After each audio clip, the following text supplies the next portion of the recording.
Después de cantar tanto ya no me queda voz. Domingo de las Palmas, ¿no? Y hemos cantado como se cantó en la entrada de Jesús a Jerusalén. Bueno, el texto que tenemos hoy es, ya terminando Colosenses, la carta del apóstol Pablo a la iglesia en esa ciudad, Colosea. Pues Colosenses 4, y es el final de 7 a 18, los versículos 7 a 18, y dentro de un momento lo vamos a leer. Y lo he titulado Jesús cambia todo. Cambia la persona, cambia las relaciones alrededor de esa persona. Es un efecto, a veces dicen, ese efecto butterfly, ¿no?, de mariposa, cuando un corazón es cambiado. Yo acabo de llegar de Inglaterra, he estado una semana ahí, en un 50 aniversario de comenzar la universidad. 50 años. Todos, casi todos chicos, alguna esposa, muchas vidas cambiadas. Era para una comida y era muy emocionante. Ya nos vimos en el 40 aniversario, ya veremos el 60, todo de broma ahí. 80 años, a ver quién viene en silla de ruedas o quién no viene, porque faltaban 7 que habían muerto. Y bueno, pero fue emocionante también ver cómo, recordando que hace 50 años fue un momento de transformación para mí. Yo, chico de iglesia, que había estado ahí corriendo debajo de los bancos, escuchando, yendo a escuela dominical y tal, me convertí, me bauticé, con muy pocos años, con 14 me bauticé, pero no viví la realidad de la presencia del Señor en mi vida hasta que llegué a la universidad y vi unos chicos jóvenes, gente de deporte, de rugby, esos que tienen la nariz así, como los boxeadores, ponerse delante de sus compañeros y predicar la palabra de vida, el Evangelio de Jesús. Y eso me ayudó a saltar de la verja y ponerme en pie para el Señor, porque era un hipócrita. Y si eres hipócrita no tienes amigos, ¿a qué no? Si vives dos vidas no tienes y sabes lo que está haciendo está mal. Pues eso fue. Pero había un chico ahí que esa tarde, que era el capitán de rugby de la universidad, era el capitán de Inglaterra de sub-23 de rugby, Tim Bryan, el capitán de también los Harlequins, un equipo era todo un personaje. Y esa noche, uno de los que estaban en la misión a la universidad, de los GBU, pues le dijo: oye, Tim, que le conocía de rugby, ¿vienes a una charla de Richard Wurmbrand? No sabía quién era ese. Richard Wurmbrand era un hombre que llevó a la Unión Soviética Biblias. Es una enorme historia. Y dejó el teléfono, que iba a hablar con su novia, intentando conseguir una enfermera, porque eran todos chicos en ese college, entonces si buscabas una chica tenías que ir a la escuela de enfermería. Vale, no te veo. Y fue y se convirtió esa noche. Y este chico fue transformado por el Evangelio. Fue a la policía como inspector de Scotland Yard. Fue uno de los que creó todo un equipo de los primeros grupos de protección de menores y de delito sexual. Luego se hizo predicador laico en la iglesia anglicana y entró en el servicio de cárceles, y miles de hombres y mujeres, especialmente hombres en el caso de él, destrozados, pasaron por sus manos. Ahora se ha jubilado y lleva una casa en Gales, donde muchos de ellos que fueron transformados por el Evangelio, personas que ya nadie daba por ellos, van y les sigue ministrando por esa amistad que creó ahí. Una persona totalmente transformada. Y ahí, cuando estamos en esa cena, pues yo sé que la palabra de Dios no vuelve vacía, aunque pasen 50 años.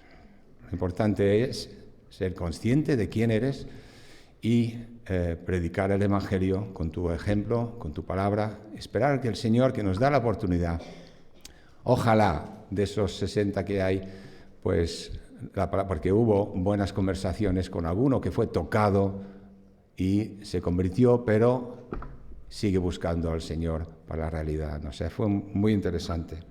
Y el texto de hoy ilustra cómo conocer a Jesús cambia a las personas, ¿no? Y sus relaciones con los demás. Y por consiguiente, cambiar comunidades enteras.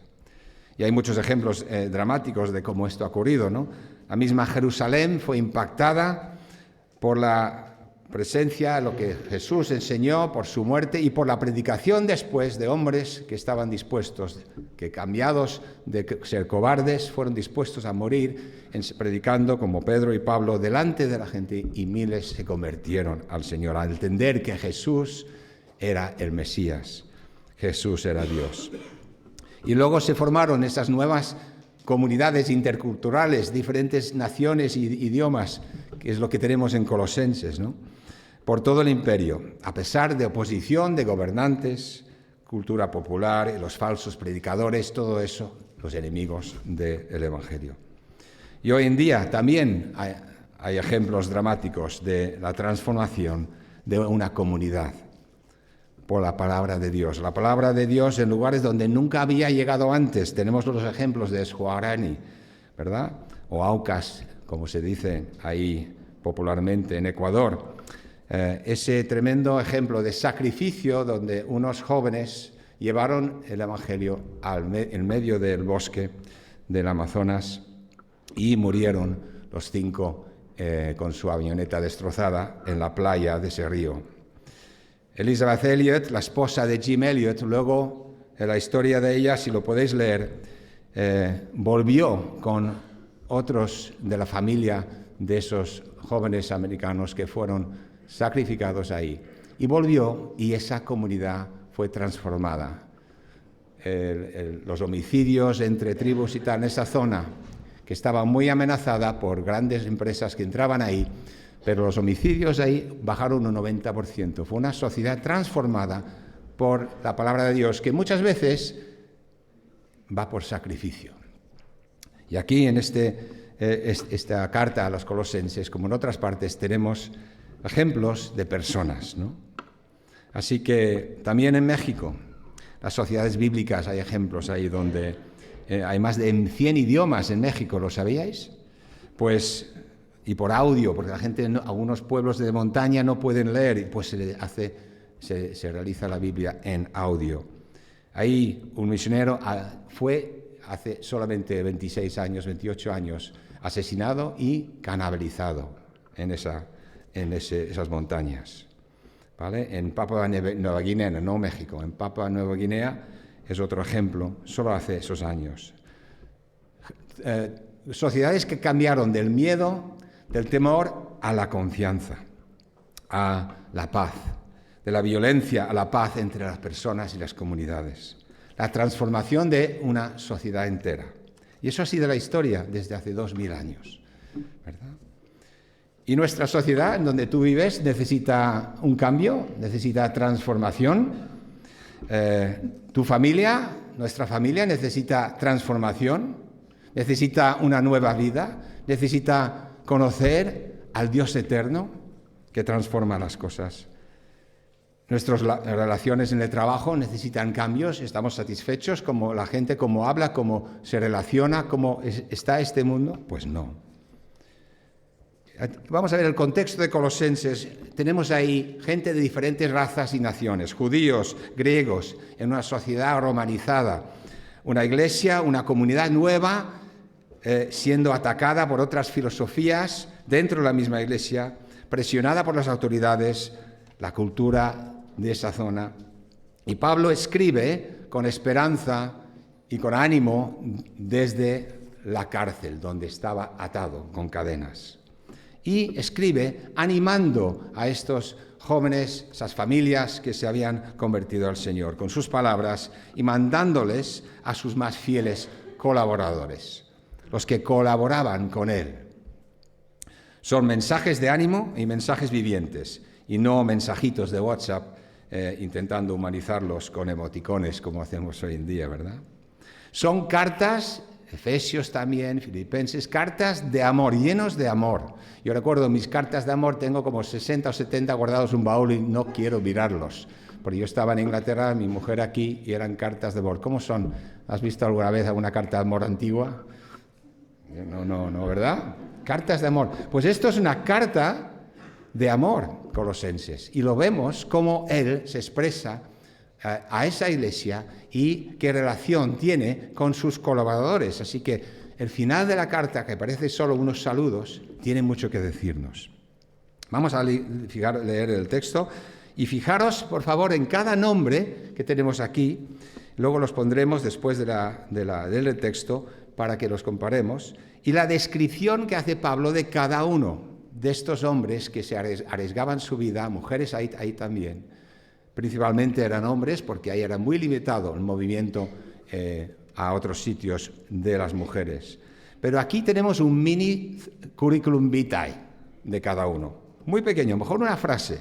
Luego mirando otros pasajes donde se repiten esos nombres, se puede reconstruir un poco todo. Pero pensar en cómo tú y yo somos descritos, vistos por los demás. Si hay alguien aquí, mira, ¿cómo te describen a ti otras personas?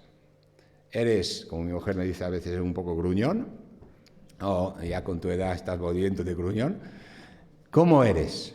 ¿Qué podías decir de una persona al lado tuyo de su carácter? Mis hermanos, mi familia, mis hijos o nietos, ¿qué piensan de mí? Mis compañeros de trabajo y mis vecinos. El viernes anterior estuve en un funeral de una sobrina.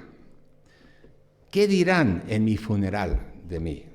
¿Ha sido mi vida una vida donde muestro algo positivo? ¿O van a pensar y olvidarse de mí totalmente, ¿no? Colosenses 4, 7, 18 dice así: Tíquico, amado hermano y fiel ministro y consiervo en el Señor, os contará todo lo referente a mí. Acordaros las palabras de descripción de cada uno. Amado hermano y fiel ministro y consiervo. Os lo he enviado para esto mismo, para que conozca cómo estáis y consuele vuestros corazones. Lo acompaña Onésimo, amado y fiel hermano que es uno de vosotros. Ellos os informarán de todo cuanto sucede por aquí. Os saluda Aristarco, mi compañero en la prisión, y también Marcos, el sobrino de Bernabé, acerca del cual habéis recibido instrucciones. Si va a visitaros, recibidlo.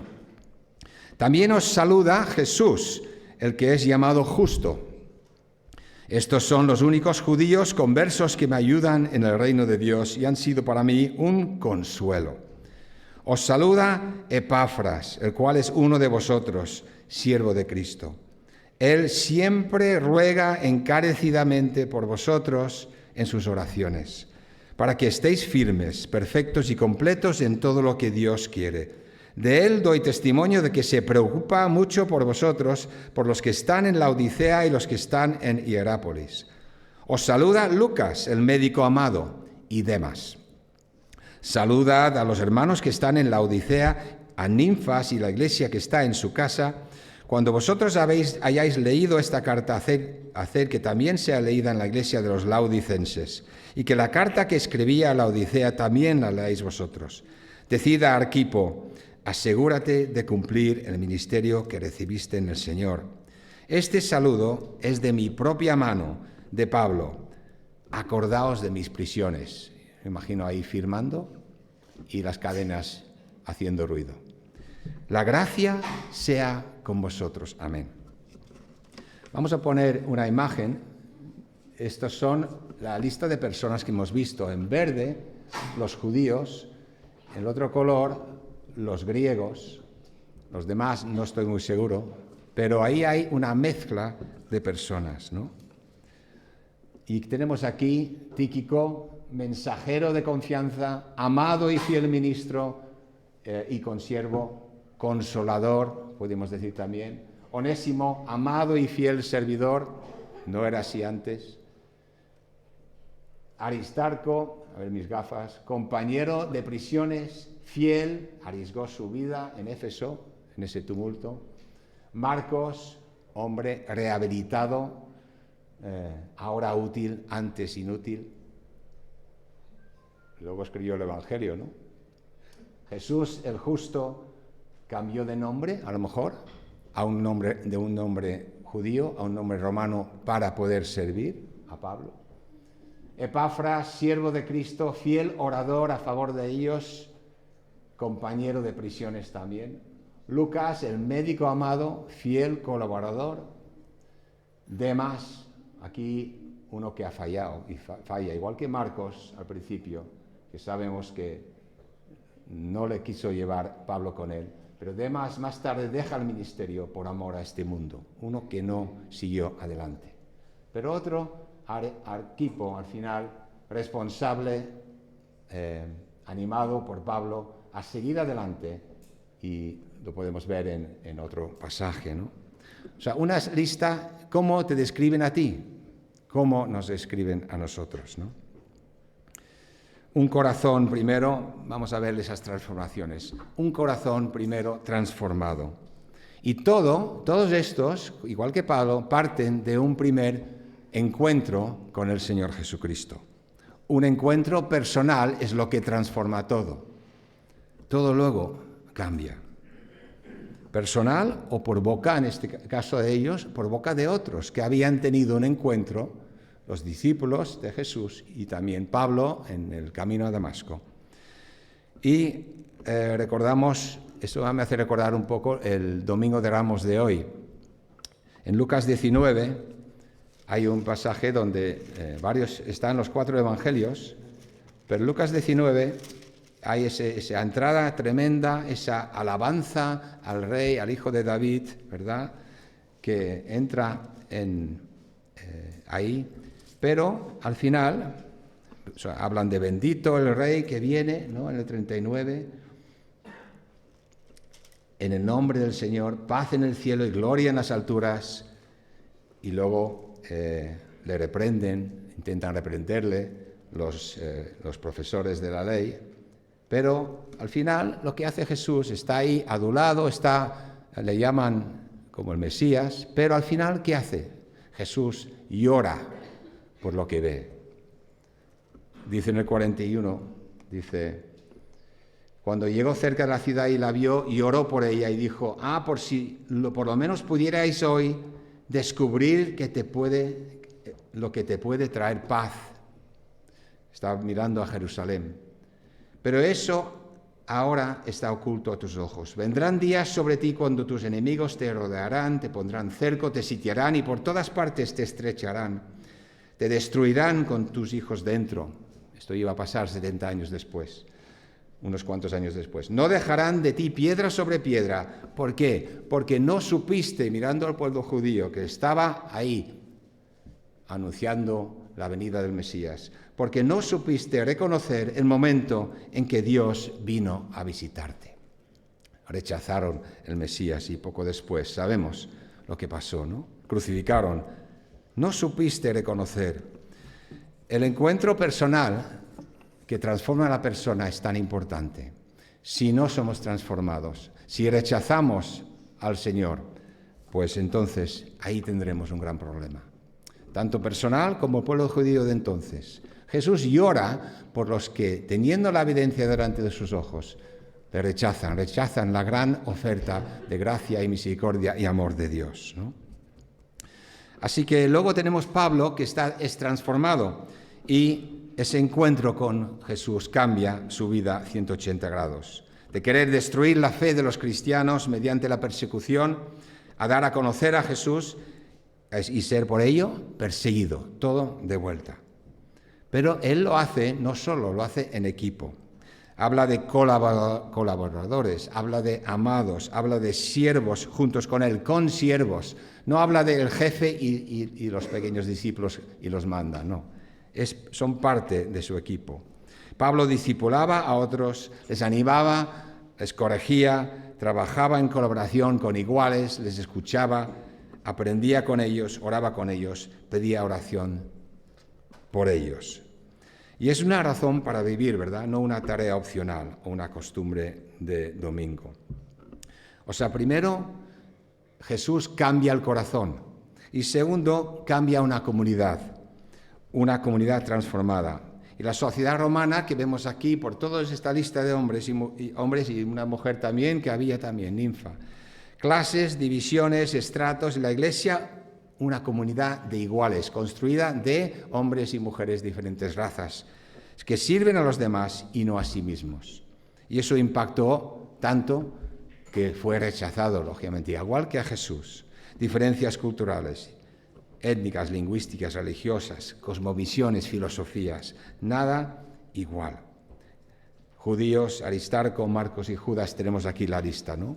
Griegos, Epáfras, prisionero, Filemón, tenemos el ejemplo ahí, Lucas y demás.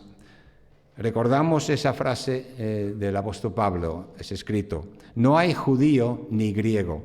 Dice, porque todos sois hijos de Dios por la fe en Cristo Jesús, todos. Pues todos los que habéis sido bautizados en Cristo, de Cristo estáis revestidos.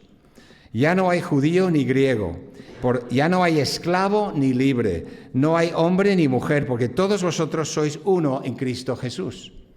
Y si vosotros sois de Cristo, ciertamente descendientes de Abraham sois y herederos según la promesa. Y tenemos ese tremendo pasaje que es relacionado en la carta a Filemón.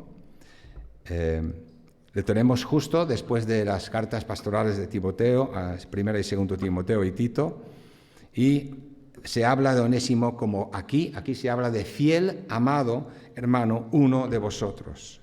Y era un esclavo. Y aquí está lo que rompe el Evangelio, rompe esas divisiones, cambia todo.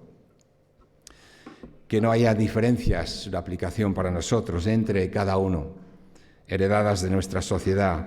Esa unidad en Cristo, que estaba ahí, pero que estaba amenazada, igual que aquí, en Suances, aquí en la Iglesia del Señor, ahora mismo, pues tan difícil ver en nuestro mundo algo que une a las personas con un propósito, porque han visto, han conocido a la persona del Señor Jesús. Y eso cambia todo.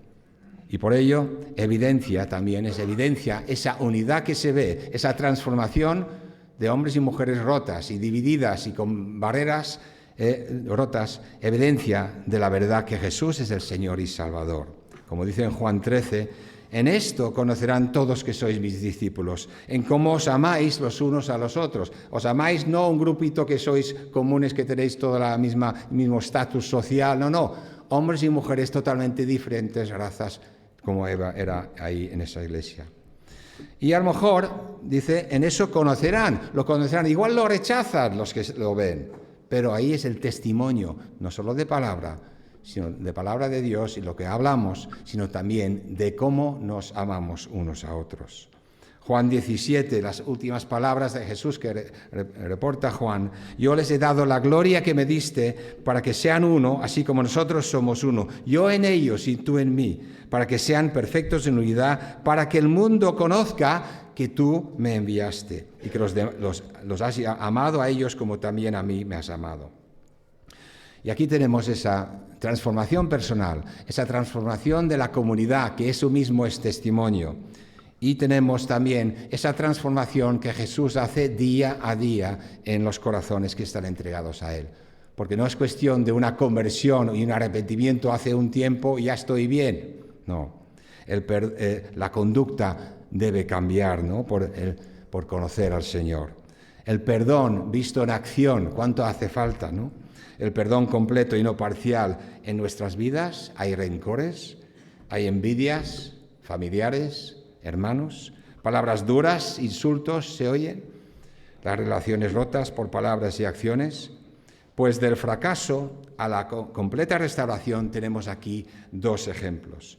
Primero, Onésimo y Filemón, y su historia está en la carta a Filemón, y es difícil no leerla, pero por tiempo no lo voy a leer. Leerla, porque es una carta tremenda de cariño, muestra el amor de Pablo hacia Filemón por este chico, Onésimo, que era un esclavo, que se había escapado de su dueño, que eso estaba digno de muerte, pertenecía a Filemón. Y se escapó, encontró donde estaba Pablo, encontró el Evangelio, encontró a Jesús por medio de la palabra y fue transformado. Y Pablo está diciendo, vuélvete, con esta carta lo va a llevar Tíquico y Onésimo y quiero que la aceptes, porque ya no hay esas divisiones. Es un hombre que es valioso para mí, acéptalo. Eso es lo que cambia el Evangelio. Una persona que era odiada, buscada a lo mejor, estaba buscada en el imperio por el CSI romano o lo que sea, pero Pablo dice no, acéptalo porque es uno del Señor, es del Señor. Así que tremendo, el amor y la fe de Filemón, tremendo también en esa carta por todos los creyentes. Un hombre que Pablo dice, tú amas a todos igual, pues aquí tienes un ejemplo, ponlo en práctica, ¿no? Y Pablo intercede por él, ¿no? La actitud de Pablo no es también no mando, sino ruego. No mando que le ames, no mando que le aceptes, sino te ruego. Es de un pastor, es un embajador y un siervo. Es el padre que está en la prisión, ¿no?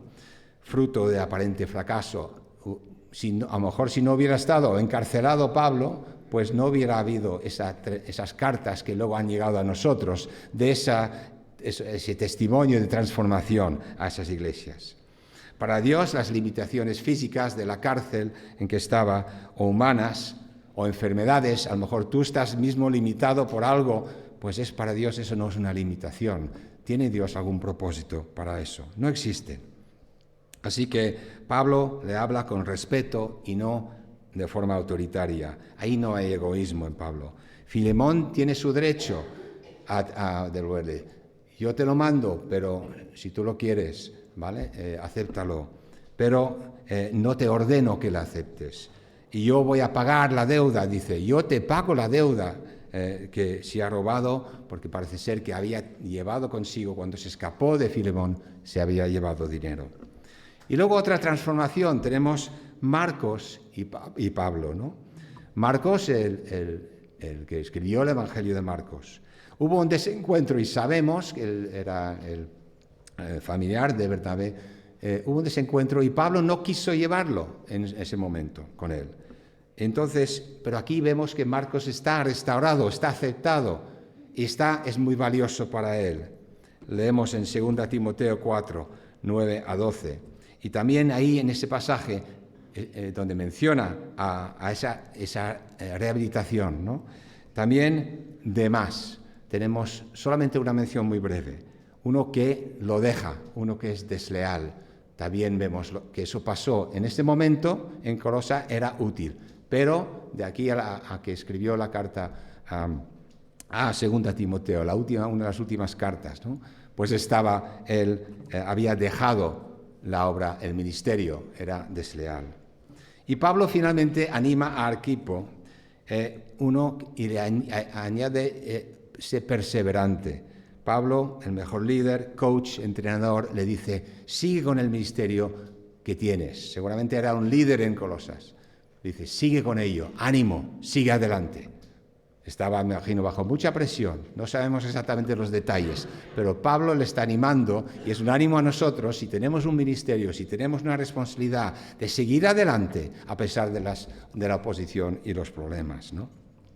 Y tenemos una lista de hombres que es un vivo ejemplo de que cada uno es distinto, con distintos dones. Algunos eran que servían, a lo mejor la comida, traían informe, eran mensajeros, otros eran pastores, otros tenían mucha confianza. Cada uno era distinto, ¿no? Individualmente, cada uno tenía poca fuerza. Pero Pablo muestra aquí por qué Cristo hablaba de su cuerpo, de un cuerpo. Es el cuerpo de Cristo que tiene un impacto en la sociedad. Cada uno complementando a otro por los dones. Y así la Iglesia da testimonio al mundo de lo que el hombre nunca ha podido realizar. Cambiar la sociedad, conseguir la paz, cambiar los corazones, mostrando al mundo el camino de la verdad, que es el camino de Jesús, del perdón, de servir a los demás, de amor sin límites. Él sí lo puede hacer. ¿Y qué es el motor de todo esto? Pues la oración, como os dijo Benjamín el domingo pasado. el poder de la oración. Y aquí tenemos ejemplos de hombres de oración. Pablo orando, Pablo pidiendo oración por él. Yo necesito, dice, que oréis por mí. Necesito que oréis por mí. Y Pablo habla de Epafras, que es constante, que es una oración fervorosa, constante y con mucho fervor. Versículo 12. La obra en oración continúa. Tan importante es la oración, como os dijo Benjamín, y aquí tenemos ejemplos de hombres de oración, que a pesar de la distancia, y pensamos en Marc Madrigal en Turquía y su familia y otros, y Esther, oremos por ellos. Y el poder de la oración es algo que no sabemos lo que va a calzar, pero estamos llamados a orar y que eso tiene efecto. Mujeres de oración en la iglesia, ¿verdad? Espero que los hombres seamos también hombres de oración y no limitemos la oración solamente a los martes, los que puedan venir, que os animamos a venir, a orar juntos, que es un tiempo precioso, por la iglesia, por los ministerios, por todo lo que hay en la vida de la iglesia y más. Pero también, gracias a Dios por esas mujeres que están orando, aunque no sabemos muchos, orando por los ministerios de la iglesia, por las personas enfermas. Gracias a Dios por ellas, ¿vale? Así que la relación con Dios, la dependencia de Él, también es escuchar y buscar su voz, ¿vale? Estuvimos hoy escuchando también el lunes John Lennox, ya muy mayor, muy enfermo, hablando a jóvenes europeos de los GBU.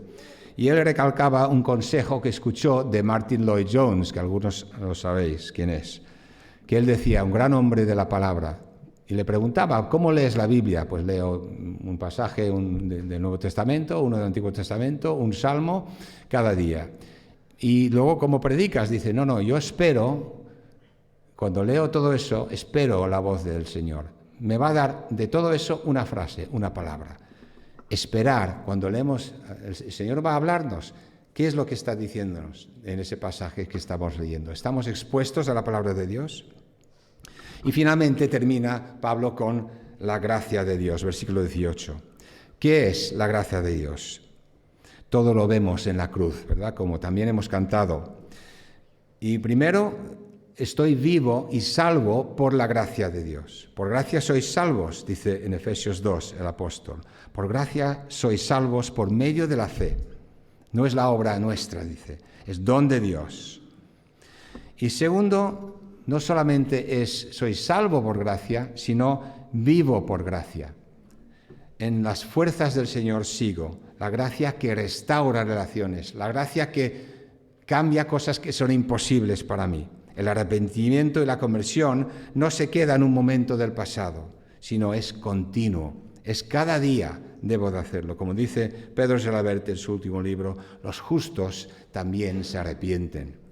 Que nunca haya una arrogancia ahí. ¿Y hay fracaso en las relaciones? ¿Estáis vosotros, cada uno tiene alrededor suyo a lo mejor una relación que está mal, que está enferma, o que hay un fracaso? La Iglesia de Jesús no consiste, ¿verdad?, en un grupo de personas que creen en una filosofía positiva, reconfortante, esperando que se les lleve las nubes y en la ausencia de problemas un día cuando muramos.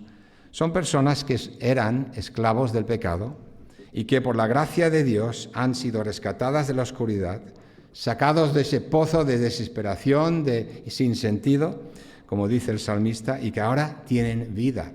Y que a partir de entender esa maravillosa gracia viven únicamente, ya no por sí mismos, como dice Pablo a los Gálatas, sino para Cristo. Con Cristo, dice Pablo, estoy juntamente crucificado y ya no vivo yo, mas vive Cristo en mí. Ya no soy yo que tengo que pensar en todo, y no soy yo que el centro de mi vida, sino yo vivo en Cristo. Y lo que ahora vivo en la carne, lo vivo en la fe del Hijo de Dios, el cual me amó y se entregó a sí mismo por mí. Así que el creyente, el transformado, el que sigue en proceso de transformación, su carácter, su conducta, cada día más y más como el Señor Jesús, vive ahora para su Señor. Pregunto, ¿estás viviendo para el Señor o vives para ti? ¿Has dejado atrás el yo? ¿Sirvo a Cristo yo? ¿Estoy a su servicio? Por ello le obedezco y pongo a otros en primer lugar, como Él me pide, o sigo yo centrado en mí mismo. Ahora, si yo no creo, si tú no crees que Dios puede cambiar cualquier situación, como hemos visto aquí y en todo lo que hemos estado mirando en Colosenses, cualquier situación personal, resultado del pecado, demostrándolo, evidenciándolo en la renuncia a nuestra propia voluntad, difícilmente entonces podremos convencer a otra persona, los de afuera, dice aquí Pablo, los que no creen, de que Dios puede dar vida a un muerto, dar vida nueva, abundante y eterna a uno que está muerto en sus pecados sin esperanza. Si realmente no hay evidencia de esa transformación en mi vida, ¿qué voy a decir a los demás? Porque lo que mi vida demuestra es entonces un fracaso. Así que nuestro testimonio personal, ¿verdad?, de dependencia del Señor, de que vivo en Él, de que Él por su Espíritu va a hacer los cambios y estoy esperándole a Él, entonces eso va a tener consecuencias. Y si no, pues no sorprendería de que nadie quiere creer en mi entorno. Y finalmente esperanza por su gracia, ¿no? La gracia de Dios es entonces también esperanza en el futuro. No solamente esperanza, no solamente es gracia inmerecida, es algo que no merezco y el Señor me ha cambiado. No solamente también cambia las relaciones, cambia mi día a día también, sino también es esperanza, me da esperanza en el futuro, ¿no? Es fe en que Dios está en control de mi vida y está en control de mi muerte y está en control de mi eternidad, ¿vale? Los colaboradores de Pablo, entonces, siervos juntos, esta lista, líder y discípulos de un único Señor, son ejemplos reales y vivos de todo lo que está diciendo en la carta de Pablo a los colosenses. Lo que hemos estado estudiando, hemos estado viendo, aquí tenemos ejemplos vivos. Y todo comienza con escuchar la palabra de Dios, de conocer a Dios por medio de creer en Él, del Señor, recibir esa gracia, para luego, por la gracia, en las fuerzas que Dios provee, transmitir ese mensaje a otros. ¿Vas a ser tú un fiel colaborador, un siervo entregado y fiel? La canción Sublime Gracia es lo que me recordaba en esos momentos. El otro día en inglés, pero ahora en español. Sublime gracia del Señor, dijo John Newton, un hombre transformado totalmente de un esclavista, de una persona aberrante, fue cambiado al conocer al Señor y ver su necesidad de arrepentimiento. Sublime gracia del Señor que a un infeliz salvó. Fui ciego, mas hoy veo, perdido, y Él me halló. Su gracia me enseñó a temer, mis dudas ahuyentó. Oh, cuán precioso fue a mi ser cuando Él me transformó. Y cantamos, ya libre soy, Dios me salvó, y mis cadenas ya Él rompió. Y como un río fluye el perdón, sublime gracia, inmenso amor. Hay más, pero ahí lo dejo. Que el Señor nos ayude a ser testigos de Él cada día, de ser fieles y perseverantes, tener la fe en que el Señor es el que es su obra y nosotros somos sus siervos, y consiervos los unos de los otros. Que el Señor nos bendiga.